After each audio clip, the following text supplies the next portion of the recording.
everybody, and welcome back to the Viper's Pit. I'm your host, Pit Viper 327, and I want to thank everybody for watching the Repairing G.I. Joe Grunt video. This is part 3 of the video, and I'm going to recap it a little bit with the process of actually putting the wire into the G.I. Joe Grunt hand and thumb in the first slide, and then, of course, going on to the next slide, you'll be seeing that I trimmed it down. And you'll see off in the corner, lifeline, and of course the nippers, and of course it looks like I have a little bit of sandpaper as well. With that being said, after the second part, I ended up putting in some milliput for both the thumb and the hand. What I used for that type of milliput was the actual fine milliput, which worked very well. And I had to put 2 layers for the hand because it was just slightly thinned, and I needed to make those hands look a lot more better by detailing them using a hobby knife. And let's go on to the next slide, and you'll see that I flipped them over, and you see that I've actually been working on them a little bit by using some of my files.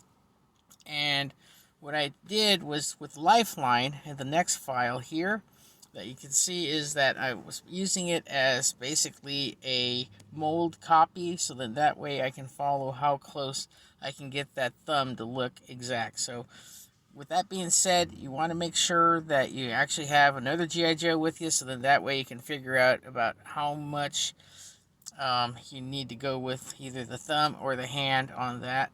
And of course, next slide, you can see that it got a little more detailed, and of course sometimes you have to basically sand it down a little bit more, so that way it stays close to where the rest of the hand is on this thumb right here. And of course, flipping it over on the next slide, you can actually see where I've been working on it with these file kits in the background. And this is the file set that I'm using right here in this next slide, and that one involves basically, they're 4-inch type of files, and I have like about 12 pieces in that file set, and I paid about $10 for it on Amazon, and you guys can pick that up. I'll see if I can find information on that if anybody's interested, so that I can put that down in the description below. So then that way, you know, if you want to reach out to me, so then that way I can get you the information on these files, that'd be great. Okay. And going on to the next slide, right over here, you're going to be also needing a hobby knife, so then that way you can actually make the details on the hands, as you can see my example of Lifeline in the background. And up on top, you can actually see the files that I've been using, and of course I actually have a paper clip off to the side, just in case I needed to use it for actually making the indentations on the repaired hand. Now let's go on to the next slide, and you can see that I actually used the hobby knife in this close-up.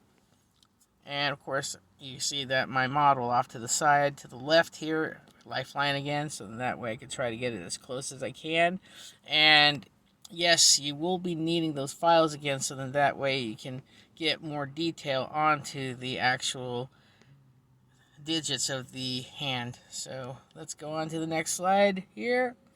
As you can see, I've been pretty much trying to work it out even further. You can see my hand in the background, so I know it's not that great of a shot, but I do apologize for that. Now let's move on to the next image here. As you can see, I've been working at it a little bit at a time because I had to double layer it, so then that way it can actually work real well for the detail on this, since I actually was doing this for somebody that reached out to me through one of the G.I. Joe groups on Facebook. Okay, let's move on to the next slide. And here comes the paint. With the paint that I've been using is Tamiya acrylics.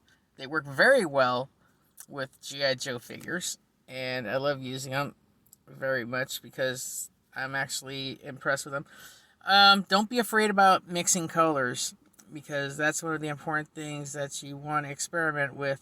That's why I have a palette in the background, and what I've been using was the flesh tone and a little bit of flat yellow. So what I did, if you can see in the background, I was mixing them up just a tad, so that way I can actually get it to look just like it did with the owner's what he sent me, so then that way I don't want it being off a shade whatsoever. Okay, let's move on to the next slide here.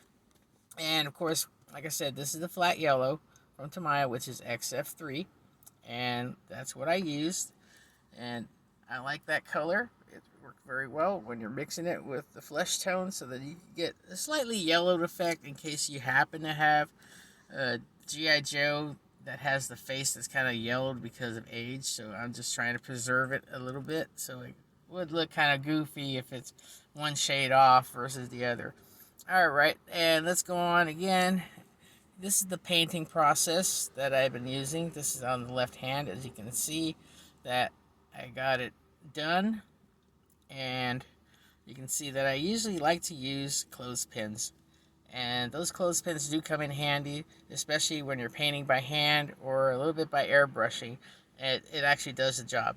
So you can pretty much get clothespins anywhere for cheap. So I would recommend something like that, so then people can make it a lot easier in case you're on a budget. So that's the important thing, is if you're always on a budget, improvise with what you can work with.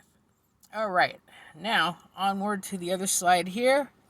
And as you can see, this is getting down to the finished product, where you can see the thumb and the hand. They blend in very well with the paint. And all I can say about that is, wow. And here's the final slide right here. This is on the underside, so you can actually tell what I got right here with the thumb on the right, and of course the left hand that has been restored with the indentations on that. So that's pretty much it for now. And then this is the final slide right over here of actually another finished product part. And usually I like to use the flat brush, so that way it makes it a lot more cleaner and smoother when I'm using my paints. And that's pretty much it for now. I'd like to thank everybody for watching this video. Hopefully everybody has a great week, and remember, if you're feeling sad, go buy yourself a toy. That's it for now. Pit Viper 327 signing off!